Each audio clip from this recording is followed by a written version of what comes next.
혹자들은 하나님 말씀을 두고 하나님께서는 율법에 무게를 두고 계시다 또는 율법을 폐하고 구원에 대한 확신에 믿음만 있으면 구원에 이르게 된다라면서 이 원론에 빠진 것처럼 보입니다. 하나님을 사랑하고 그 뜻대로 살아가는 사람이 하나님의 자녀가 되는 권세를 주신다고 하셨고, 하나님의 자녀는 아버지 하나님이 준비해 놓으신 천국의 집에서 영원히 거하게 된다는 사실을 익히 알고 있는 바, 하나님을 사랑하는 사람이 하나님의 뜻을 자신이 편한 대로 취사 선택하여 그것만이 진리인 양 고집을 피우게 된다면 이만한 낭패가 없을 것입니다. 로마서 7장 21절에서 25절까지 말씀을 살펴보겠습니다. 그러므로 내가 한 법을 깨달았노니 곧 선을 행하기 원하는 나에게 악이 함께 있는 것이로다. 내 속사람으로는 하나님의 법을 즐거워하되 내 지체 속에서 한 다른 법이 내 마음의 법과 싸워 내 지체 속에 있는 죄의 법 아래로 나를 사로잡아 오는 것을 보는도다. 오호라 나는 공고한 사람이로다. 이 사망의 몸에서 누가 나를 건져내랴. 우리 주 예수 그리스도로 말미암아 하나님께 감사하리로다. 그런즉 내 자신이 마음으로는 하나님의 법을 육신으로는 죄의 법을 섬기노라. 본문에 언급되어 있는 법은 말씀이자 율법을 의미합니다. 율법은 우리의 육신이 살아있어 세상에 존재할 때 우리를 지배합니다. 그러나 우리는 믿음으로 인해 율법에서 자유함을 얻었습니다. 우리가 세상에서 얽매였던 것들로부터 벗어나서 은혜 가운데 거하게 되었다는 것입니다. 율법으로 의롭게 될 사람은 없습니다. 그 많은 율법 중에 아주 작은 것 하나라도 지키지 못하면 율법을 범한 자가 되니까요.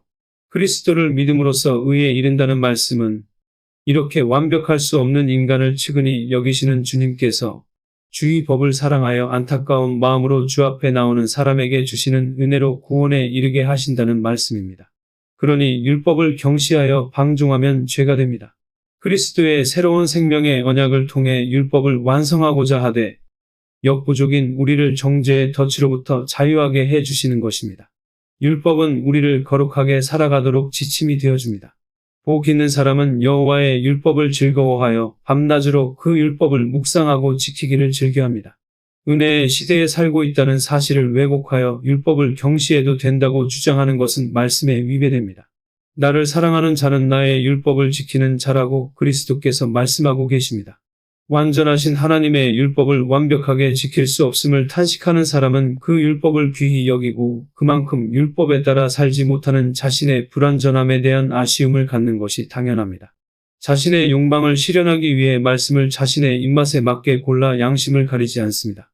이런 사람에게 완전하신 그리스도를 믿는 믿음으로 주의 은총을 덧입혀 주시는 것입니다. 하나님의 계명을 경시하는 사람은 우리를 사망의 죄에서 생명의 길로 옮기시기 위해 십자가에서 죄 없이 죽임을 당하신 죄사하심의 은총을 받을 자격이 없는 사람입니다. 창조주로서 나를 사랑하시고 그 사랑 때문에 십자가에 내 죄를 대신하여 모욕과 고통을 참으시고 죽기까지 이르신 주님이십니다. 하나님을 배반하고 죄악으로 찌든 인간이 마귀들의 손에서 놀아나다가 지옥으로 떨어지든지 말든지 사람의 생각으로는 굳이 그런 인간들을 위해 죽음을 불사하고 찢김을 당할 필요가 있을까 싶어요. 이런 생각이 사람의 사랑의 한계입니다.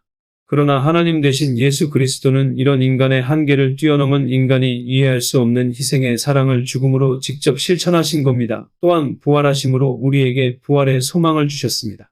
그분의 생각 속에 하나님의 율법은 폐하여질 것이 아닌 완성되어야 할 것이라는 하나님으로서의 원칙을 가지고 계십니다. 이는 사랑의 하나님이시면서 공의의 하나님으로서의 속성을 보여주고 계시는 것입니다. 우리의 죄성을 안타까워하고 성심을 다해 하나님의 말씀 곧 그 율법을 항상 염두에 두며 사랑하고 지키려는 자가 인간으로서의 불완전함을 주님 앞에 내려놓을 때 자기 정죄의 죄를 극복하고 완전하신 하나님의 평강 가운데 거하게 되는 은총을 입게 됩니다. 우리는 손해를 볼지라도 그리스도의 법 가운데 세상의 법을 뛰어넘는 사랑의 법, 그러면서도 단호하고 명확한 그 법을 사랑하고 지키고 즐거워할 수 있어야겠습니다. 행함이 없는 믿음은 죽은 믿음입니다. 사람 사이에서도 사랑한다고 하는 대상에 대한 액션이 없으면서 말로만 믿는다, 사랑한다 한다면 상대를 쉽게 보고 필요한 것만 얻어내려는 듯한 기분이 들지 않겠습니까? 주님을 사랑하는 여러분께서는 그 사랑으로 인해 주님을 위해 때론 피하고 싶지만 차원 높고 어려운 그리스도의 법 또한 소중하게 여기시고 기뻐하시는 단계에까지 이르시기를 주님의 이름으로 축복합니다.